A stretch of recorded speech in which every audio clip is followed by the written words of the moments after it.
গল্প শেষ। চিঠি।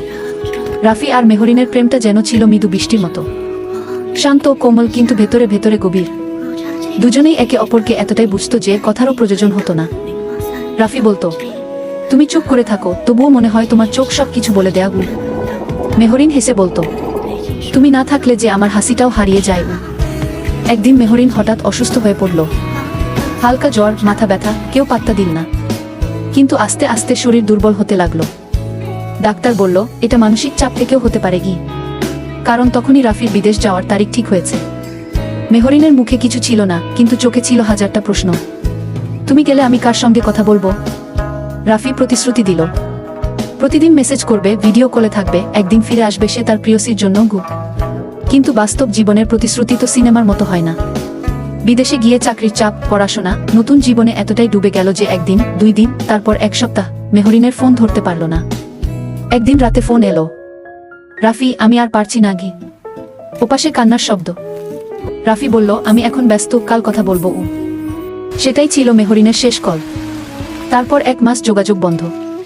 হঠাৎ একদিন মেহরিনের বন্ধুর মেসেজ, মেহরিন হাসপাতালে ভর্তি গু। রাফি ছুটে এলো দেশে।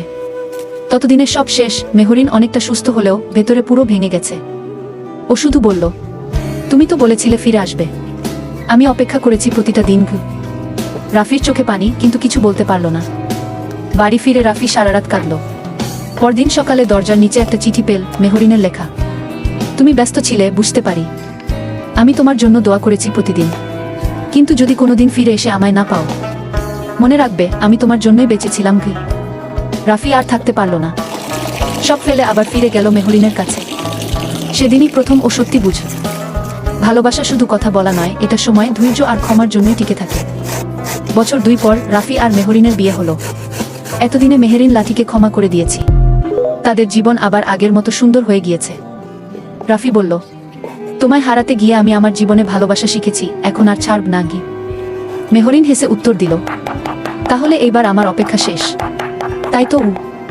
বৃষ্টির রাত, ওরা দুজন বারান্দায় দাঁড়িয়ে আছে। হঠাৎ মেহরিন রাফিকে জড়িয়ে ধরল। রাফি মেহরিনের কপালে কিস করে বলল, আর কখনো ছেড়ে যাব না আমার প্রেসী। শেষটা সুখের, কারণ ওরা অবশেষে একে অপরকে ফিরে পেয়েছিল। কিন্তু যে কষ্ট তারা পেরিয়েছে, সেটা শুনলে যে কেউ কেঁদে ফেলবে।